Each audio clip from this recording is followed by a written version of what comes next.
Totally, 100%. So I never would have gotten my job at Ashland if I hadn't had that job. There it is. I mean, that was my question, was like, what do you say to folks that are thinking about, or they're approaching grad school, or they're approaching maybe finishing up their doctorate, when an opportunity, how to evaluate opportunities? Yeah, I think it is a common thing that people will get a postdoc or a visiting assistant professor position, there are more of those in some ways, and they're easier to get than the tenure track jobs. Not necessarily, but it's okay to go after those. It's totally okay. Yes, yes, it'll help you get the next job, and you learn so much. That's what you have to think about when you're in grad school. What can I learn from every opportunity?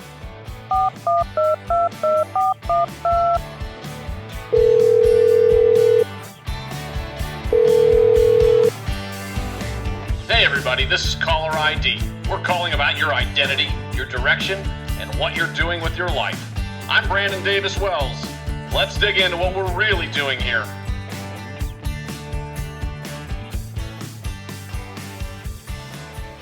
Welcome into Caller ID. You're listening to part 2 of a 2-week conversation with Dr. Maura Grady of Ashland University. Funding for higher ed has tightened up even more in recent years. The current administration has decided not to fund or support higher ed in the same way. So grad programs are cutting teaching assistantships and fellowships.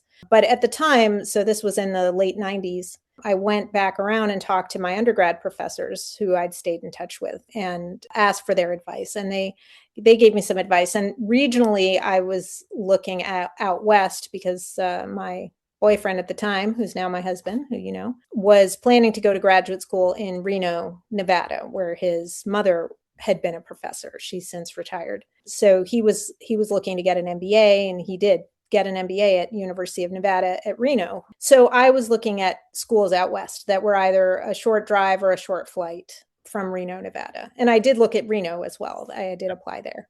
I was fortunate enough, I got into UC Davis, University of California at Davis, which is about a 2-hour drive from Reno up over the Donner Summit. If you're listening or watching the Donner Summit, just Google it and you'll find out exactly what gruesome story that's all about. I want to interject though and say 2 hours through a mountain range to go to school. Mm-hmm. And this is part of the hard work of, number one, balancing relationship and career aspirations. How hard was that? It wasn't too hard by that time. My husband and I, we'd already been together for 3 years, 4 years or something like that by the time we made this decision to go out west. And I planned to live in Davis, and I did. I lived in Davis and he lived in Reno, and we got together on weekends and vacations and stuff like that.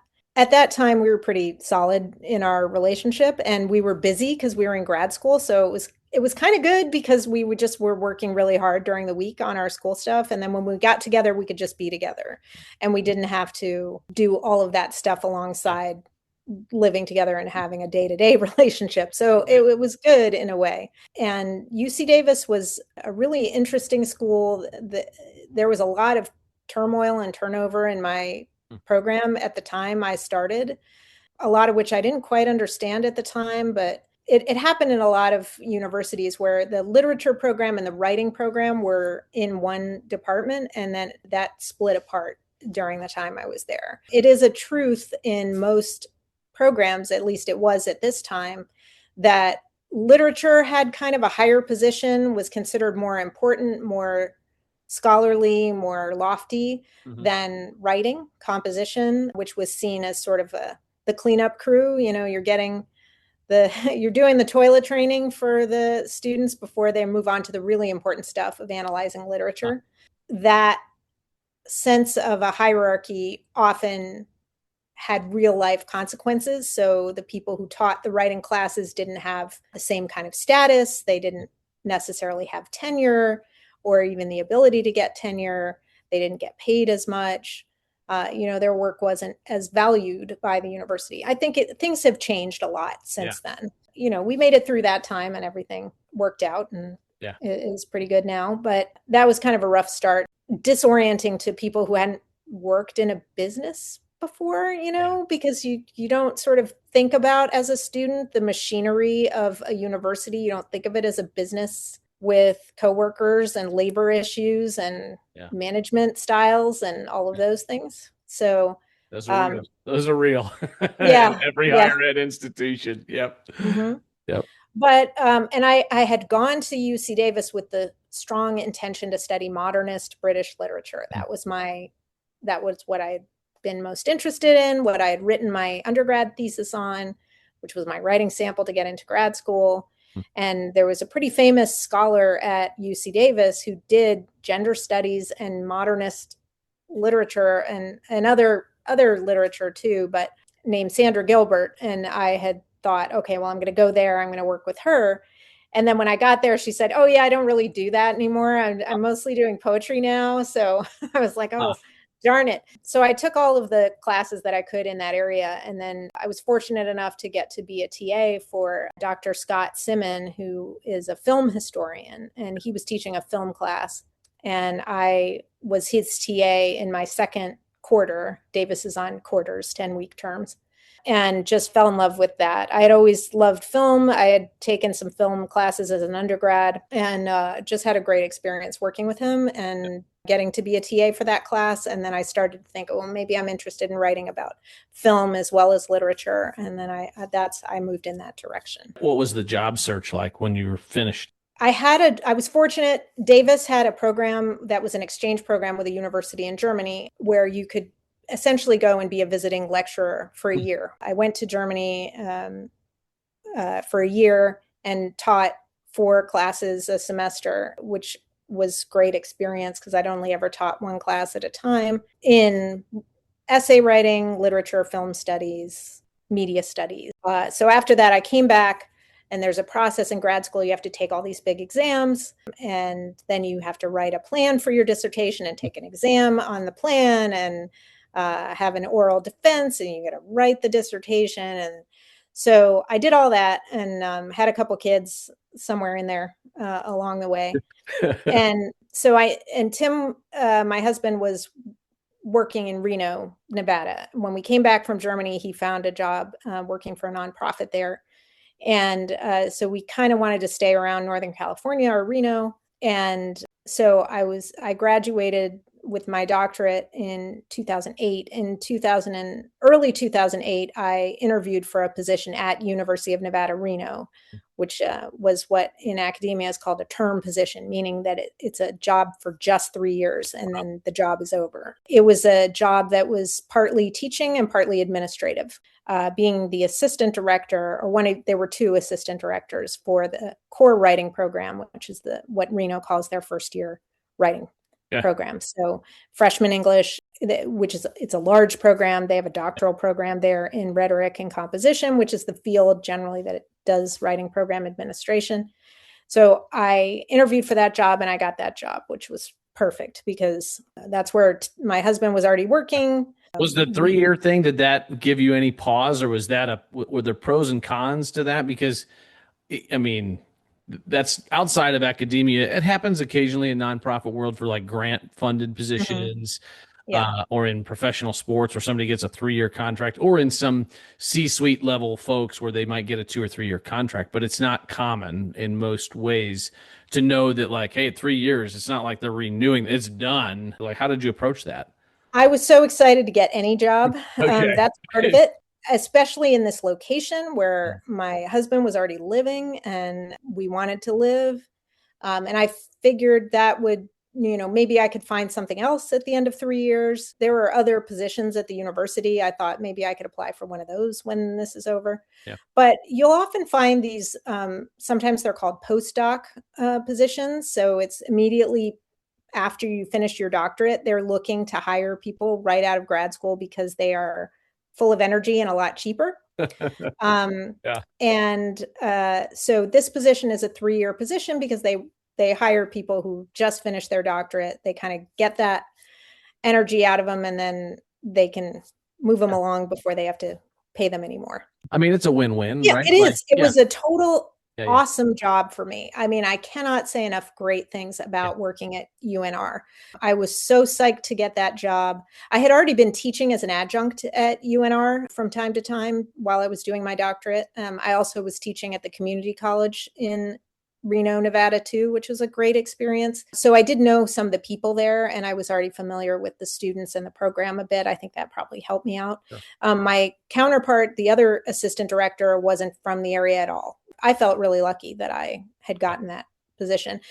My boss, Dr. Jane Detweiler, who ran the program at the time, was amazing, just a fantastically skilled administrator. That's a rare animal Sure. in Yeah. in higher ed. It doesn't It's lend itself towards that skill set very often in higher ed. not necessarily, no. I learned so much from working with her. I learned so much from teaching lots of different classes, from working with the grad students, doing all kinds of different administrative work. I mean, I was on committees, I was on a curriculum alignment committee with the community. We had an outreach committee, an assessment committee, all kinds of like real faculty work that Yeah. I got to do right away. That's awesome. Such a great experience. It was so fantastic. It is the reason that I was competitive for jobs after. Totally, So 100%. I never would have gotten my job at Ashland if I hadn't had that job. There it is. I mean, that was my question, was like, what do you say to folks that are thinking about, or they're approaching grad school, or they're approaching maybe finishing up their doctorate, when an opportunity, how to evaluate opportunities?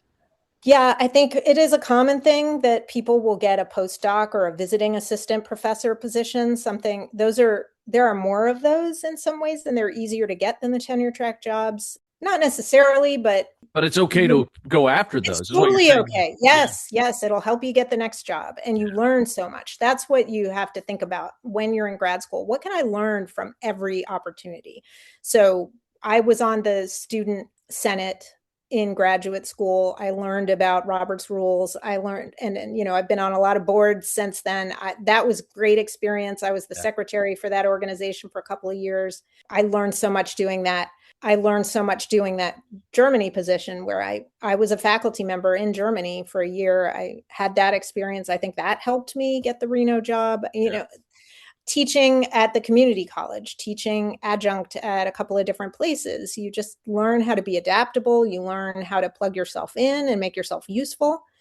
You learn how to hopefully talk to people and find yourself mentors and build that kind of mentoring map of people who can help you out. You do have to be willing to put yourself out there. And sometimes that's really hard for people. Academics, we don't tend to be the most extroverted people. Yeah. Jane Detweiler at UNR told me once, she said, if you want to understand why academic departments are dysfunctional, think about the kind of people who get PhDs. Anybody who's sort of extroverted and able to get along with others and outgoing and a self-start, those people have left a long time ago to go do other things. It's such a funny way of looking. I have never thought of it that way. She said that, and so what you're left with is like the most introverted, bookish types who the best thing they can do is sit alone with a book and research by themselves and write by themselves. So you try to get them to do things in groups together. Yeah. It doesn't always work out. It does explain a lot of things. I'll just say it that way. It does. Having been in higher ed and having, been married to someone that was in higher ed for a long time too. So sometimes in grad school, I remember thinking about particular professors, trying to figure out somebody and going like, why? I don't know that they like me. I get a weird feeling. I can't figure it out. And then if you think to yourself, oh, maybe this person's a gigantic nerd.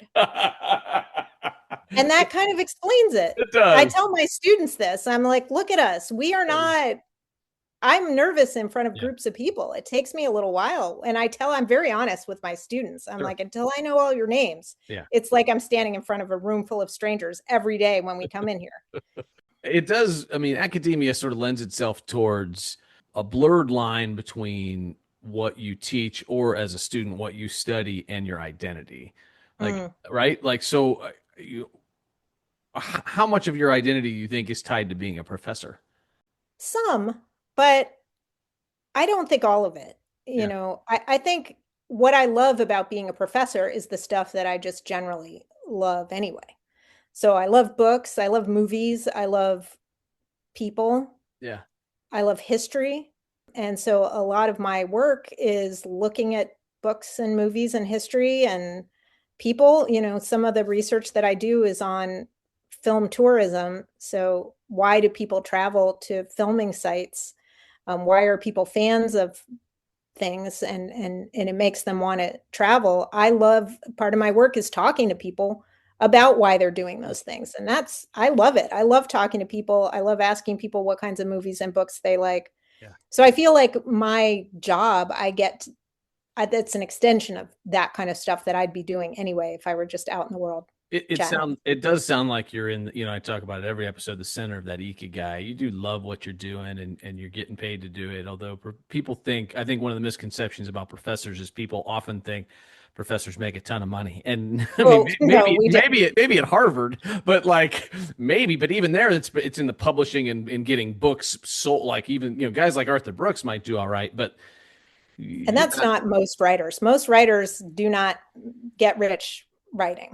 Right. I mean, we all write. Everybody who is a professor publishes, does scholarly work. Mm-hmm. But I was just saying today to somebody that the professors who make the most money, the professors who are the highest paid professors at our university and at most universities, are people who can make way more money doing whatever that thing is that they teach than teaching it. So like an accounting professor could make way more money being an accountant than they could teaching it, which is why they have to pay them more. It makes it harder to find them, right? It's harder to find them. It's harder to find people who are willing, or nursing, the nursing professors.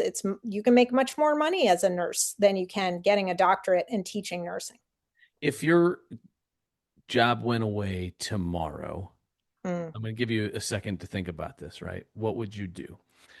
Meanwhile, if you're enjoying today's show, follow the show, leave a 5-star rating, share it with somebody else. If you want to go deeper, you can find my Substack. It's B. Davis Wells. I'll link it in the show notes. Back to Maura Grady.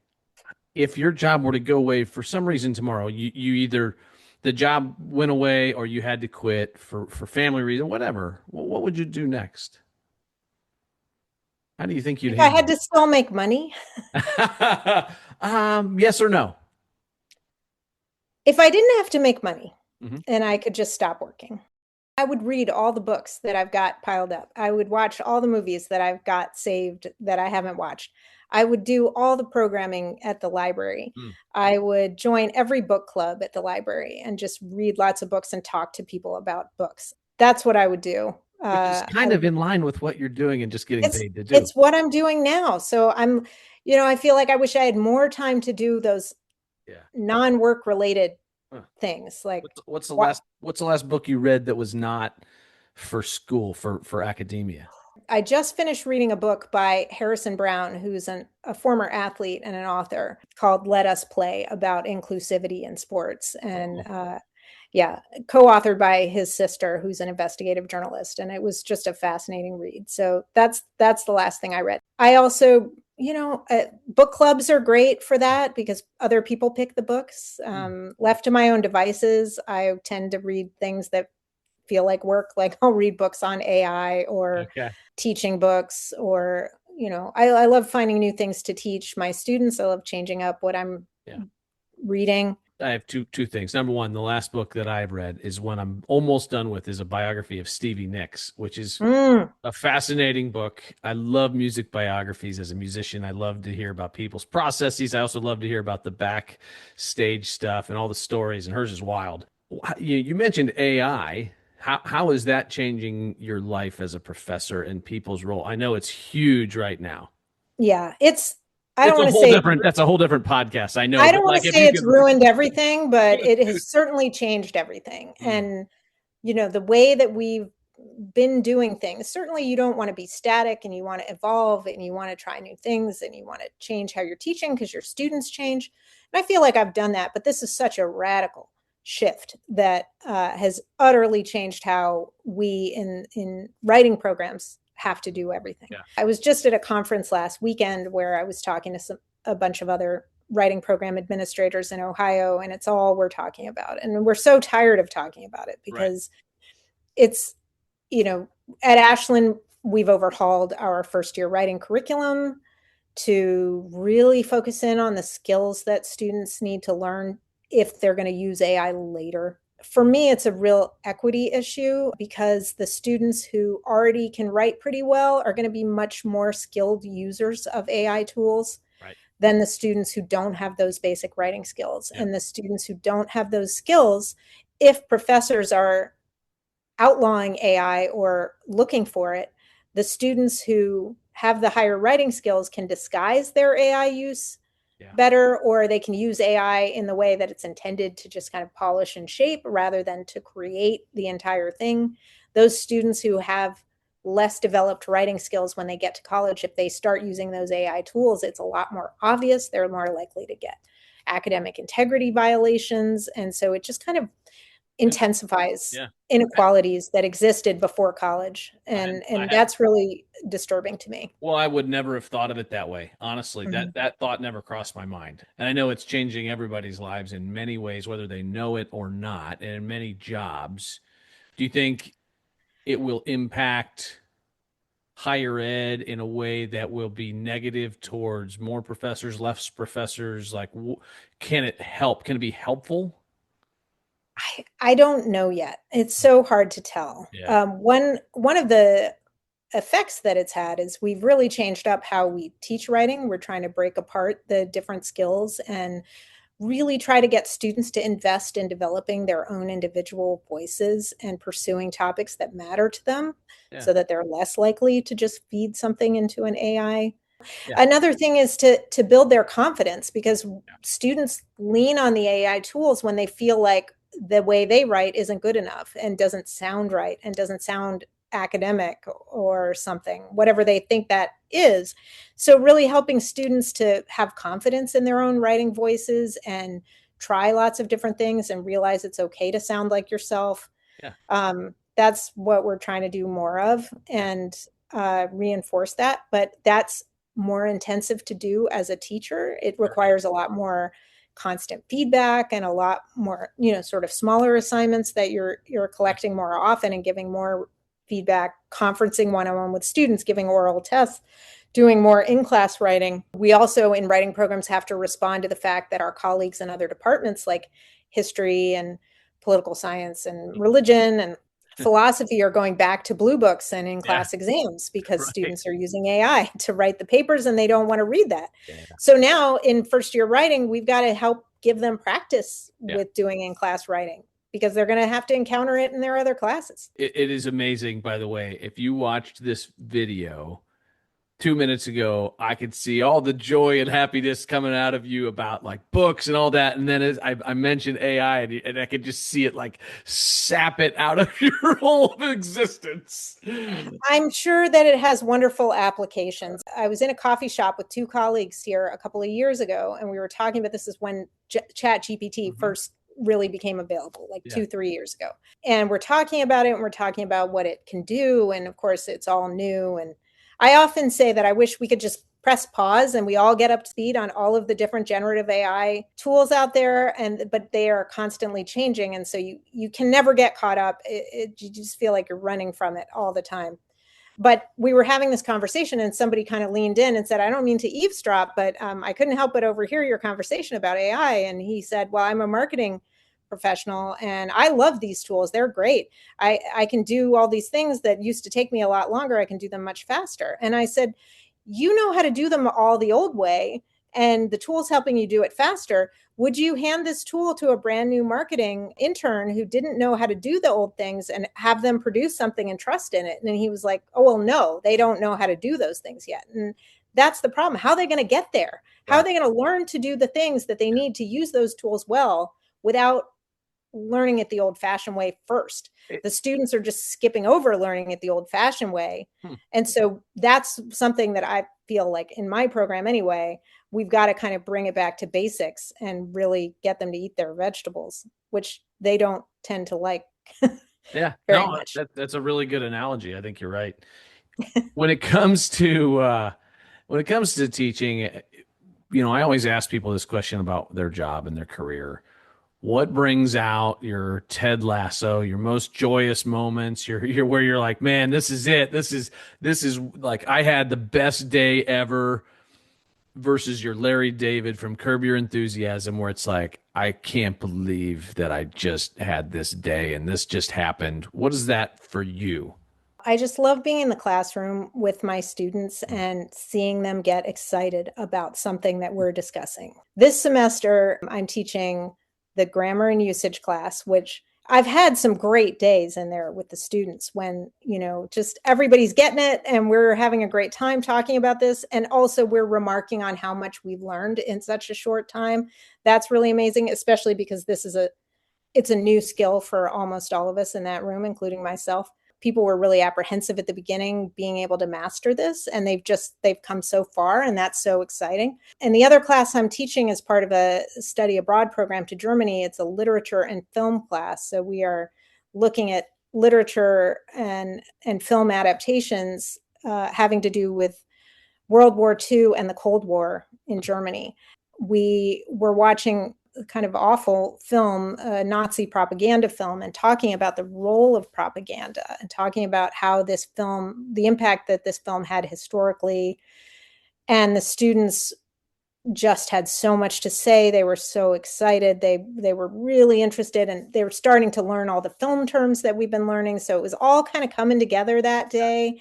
I got several comments after. That was a great discussion. I love days like that where we're all just the whole class is joining in and having a great conversation. Yeah. And it doesn't feel, I don't lecture. I don't like standing in the front of the room talking. I much prefer to have my students lead that discussion or really take ownership of what we're learning in the room. And I'm there to help them get there. Days like that, where I'm just having a great conversation with a bunch of students who've read everything that they were supposed to read and are excited to talk about it. Those are great times. I love reading what my students write too.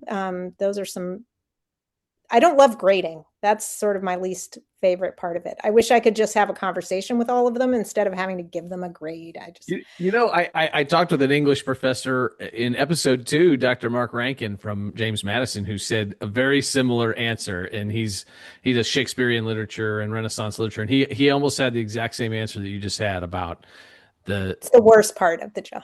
Yeah, yeah. And the best part is influencing students and getting them to think and think deeper and what that looks like. What do you wish somebody had told you when you were going into higher ed that you would know, that you would have known then? I wish I'd really known about rhetoric and composition as a field. I didn't know it as a discipline.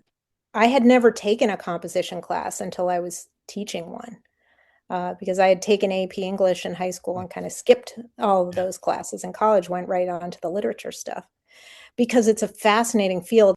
After I'd been working at Ashland for a bit, I was fortunate enough to get to direct the Writing Center and, of course, the writing program.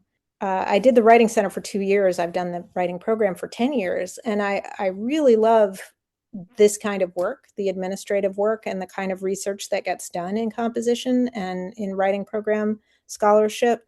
It's a very different, it's more on the education side. And so I did get an MED from Ashland University along the way, just because I wanted to study more of this kind of research. Yeah. And I love it. If I had known that that was something you could get a doctorate in, I might have gone in that direction, but I had to learn it. I had to learn it along the way that was something that you could do. I've told you this story before, but my comp class, my freshman year at Ohio University, my professor, and they were on quarters. My professor went AWOL 7 weeks in. He stopped showing up. He stopped showing up. And so like first day, we're like, well, that's weird. Professors sometimes wouldn't, they whatever, they got sick or something, and nobody put a sign. There was there was just barely even email back then, right? Second day, and you probably didn't know I should go talk to the chair. All that kind of stuff. No, we didn't know that. No. Structure. When I was an undergrad, I didn't know who the chair was.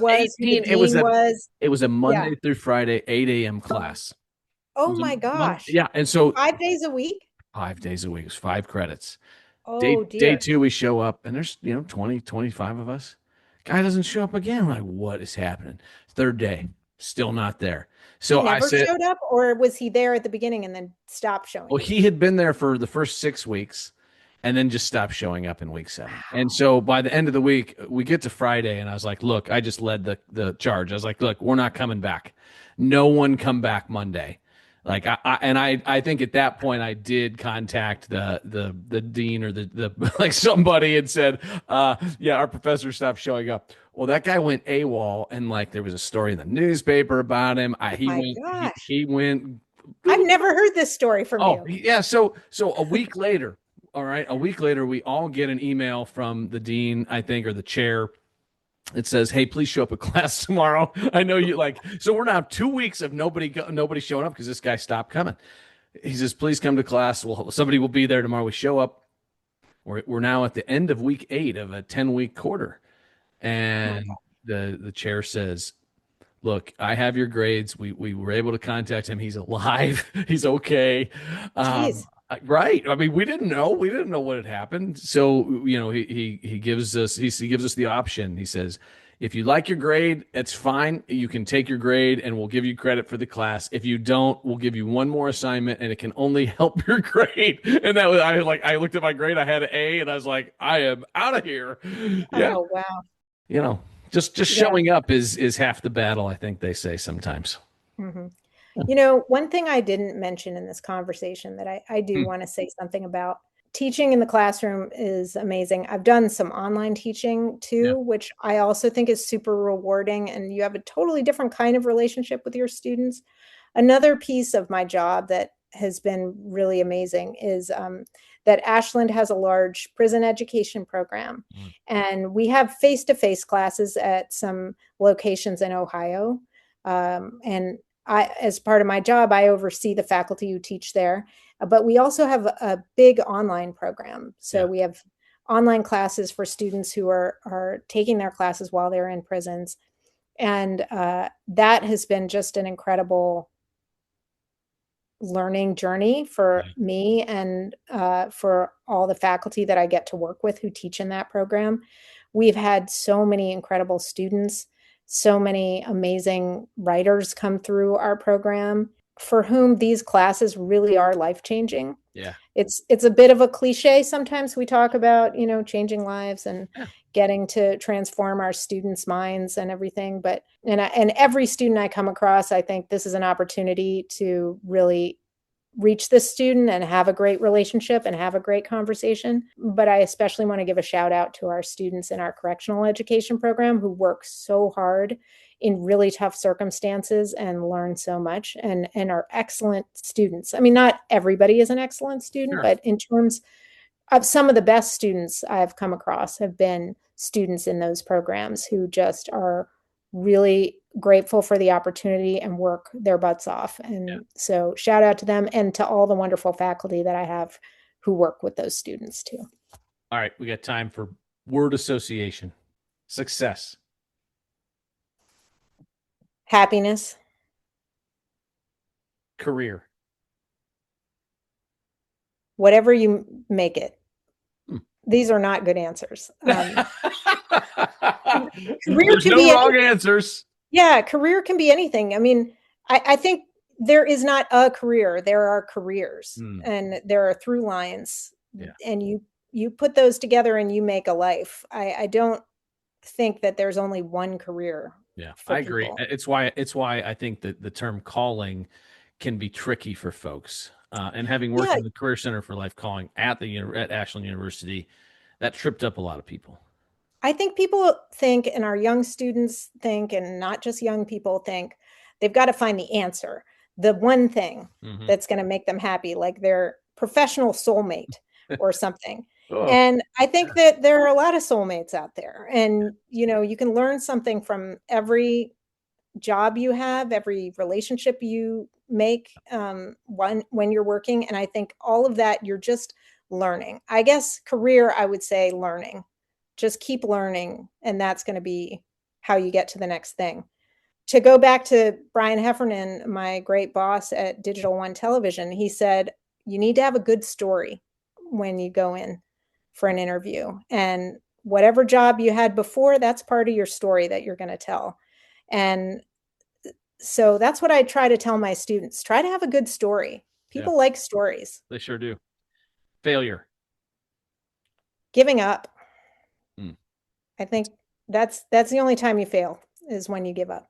I love that answer. And that's been a common refrain from guests. It's not always the answer, but it is a common answer. And I love it. I agree. Identity.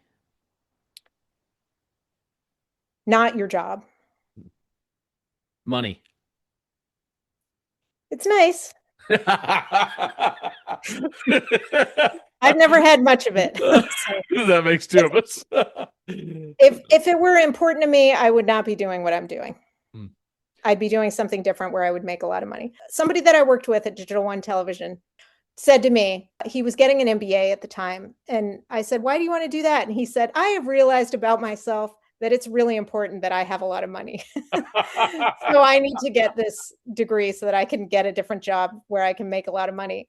The first thing I've told people every time I do career coaching with folks is the most important thing is to know yourself. And if you don't know yourself, then you don't know what you want and what's important and how to set your values and figure out, all right, well, I don't know what I want. Well, if you want money and that's high on your list, okay, you need to know that. You make different choices. You do make different choices. Yeah. Last one, impact.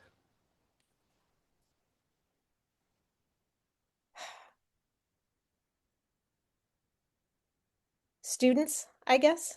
I feel like as educators, we have the opportunity to have an impact on our students who then in turn can have a great impact on all the people in their lives. For students on main campus, students who are taking classes at our high school locations, or students who are taking classes in corrections, their education is going to have an impact on them, on their families, on their communities. So I do feel like there's a lot of value in making those connections, having that impact on people. Last question. When your teaching career is finished, what do you hope your legacy is? I hope my students loved learning things. I hope they take that with them in their lives, that just learning is exciting and that they never want to stop learning. Wise words. Thank you, Dr. Grady. No, thank you. This was great.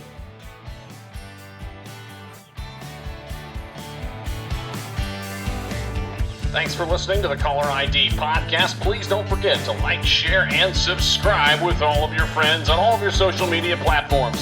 Thanks again. Signing off, Brandon Davis Wells.